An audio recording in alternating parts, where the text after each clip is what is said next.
a ser honesto. Sí, sí, sí. Pero también una de las cosas que vos dijiste que es muy interesante es cómo vos encarás el papado, porque mira que el papado prácticamente los últimos 1000 años, hasta la Primera Guerra Mundial, que fue cuando se disolvió el último imperio cristiano, que es el imperio austrohúngaro, estamos hablando de un sacro imperio romano. Yo te voy a dar un ejemplo, y esto es lo que yo te decía hace tiempo. Mucha gente a veces critica este tipo de diálogos del sector conservador y te cita documentación como la encíclica Mirar y Vos, ¿tá? Que es de Gregorio XVI del año 1832, que él critica en aquel tiempo lo que es el indiferentismo religioso, o sea, igualar la fe católica a otro tipo de fe. Nosotros vemos que los papas no igualan la fe, sino que reconociendo la cosmovisión de las semillas de verdad y los niveles de acercamiento, digamos que indirectamente se pone, por así decirlo, en el pedestal, no del lado de que mi Dios es mejor que el tuyo, sino de que es el mismo Dios, pero nosotros estamos más cerca de él. Eso es la parte que realmente está diciendo el Papa. Pero vos si Ujú. estudias ese tipo de documentos, a veces se acusa al Papa de indiferentismo religioso, que precisamente es esa relativización de querer igualar todas las religiones. El Papa no lo hace, porque ahora estamos viendo, o sea, todo el acervo que hay detrás del Papa y los contextos de los documentos. Pero no hay que olvidarse que tanto, por ejemplo, Mirar y Vos, que es esa encíclica de 1832, como el Syllabum de Pío IX en 1870, el mismo que escribió Singularis Quadam, ellos tienen una batalla cultural en su tiempo, porque vos Ujú. no te olvides que hasta desde el año 754, con Esteban II, hasta el año 1870, en Italia existía lo que se llaman los estados pontificios, que eran lugares, algo así como es el Vaticano hoy día, ¿tá? El Papa no solo usaba la autoridad eclesiástica, sino autoridad política. Entonces, claro, si vos, por ejemplo, pasamos al ejemplo de Gregorio XVI, salía de las guerras napoleónicas, ¿tá?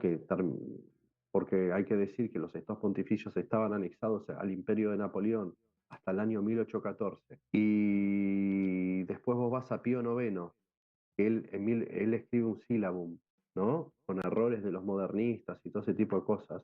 Y en 1870 se acaban los estados pontificios. Vos te das cuenta que esas declaraciones no son meramente declaraciones a nivel teológico, son declaraciones políticas, ¿tá? Ujú. Porque en pocas palabras estaban en un estado, tenían la sartén por el mango, pero los terminaron de desmantelar. No te olvides que después, ¿tá? O sea, ya con Napoleón estuvieron sometidos al imperio francés, un poder extranjero. Y no te olvides que en 1870 por esa zona se estaba dando la época de la reunificación de Italia, y vos después podés ver, estudiar a Giuseppe Mazzini y a Garibaldi, que obviamente no solo planteaban deshacer los estados pontificios, sino precisamente deshacer la iglesia. Por eso el Concilio Vaticano I está inconcluso hasta hoy en día, porque se tuvieron que cerrar las sesiones y se para su casa, porque Garibaldi los invadió. Entonces vos Ujú. te das cuenta que hay un fin político en toda esa literatura que los conservadores citan, de un mundo que ya no existe más, porque la iglesia tiene su autonomía en el Vaticano y bien gracias.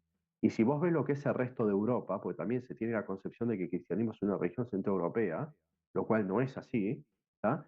Vivía parte de un sacro imperio romano, que viene desde la época carlomagno, o sea, siglo octavo, y terminó la Primera Guerra Mundial. Pero en cambio hoy día no existe ese sacro imperio romano y el rango de autoridad política y religiosa es ínfima o está dentro del Vaticano. Además hay que ver que esa gente, o sea, los que querían disolver toda la cuestión de los estados pontificios y le declararon la guerra a la iglesia, era gente que también, o sea, no solo la quería despedazar a nivel político, sino exterminar el cristianismo y cambiar el paradigma, lo cual ellos hicieron en el mundo académico, y otra vez vamos a lo mismo, para que el cristianismo ya quede relegado y no sea la guía moral del mundo como lo fue en aquel tiempo. Entonces la gente que critica eso no ve el factor político, no ve los planes que hubieron de desplazamiento de la iglesia y se olvidan que el mismo Jesús dijo, mi reino no es de este mundo. Ujú. ¿Tá? O sea, esa literatura de esos papas en aquellos periodos fue porque si vos, por ejemplo, deshacías cómo es la parte política de la iglesia, que es una parte no esencial, si nos ponemos a pensar, porque la iglesia no es un Estado, al mismo tiempo pretendía, viste, desestabilizar a la iglesia como la luz del mundo, como la guía del mundo. ¿Tá? Entonces, era una lucha en diferentes frentes, todos convergían en un punto, pero esta gente se pasa de largo eso. Ya está, el orden social cristiano ya cayó. Ya no somos, no tenemos la posta en la academia. Nosotros no somos, no tenemos la autoridad ya en el mundo académico para decir cómo se tiene que interpretar un texto, ¿tá? O cómo tenemos que ver al mundo. ya fuimos desplazados. Ya en esa situación que estamos ahora, bueno, tenemos que empezar a tender los puentes de vuelta. Pero vos fíjate que el Papa ya, al decir que es todo de un mismo Dios, y ya al instaurar un paradigma que fue el que heredamos los cristianos, ya digamos que otra vez él está tejiendo esos lazos que durante siglos habían sido cortados.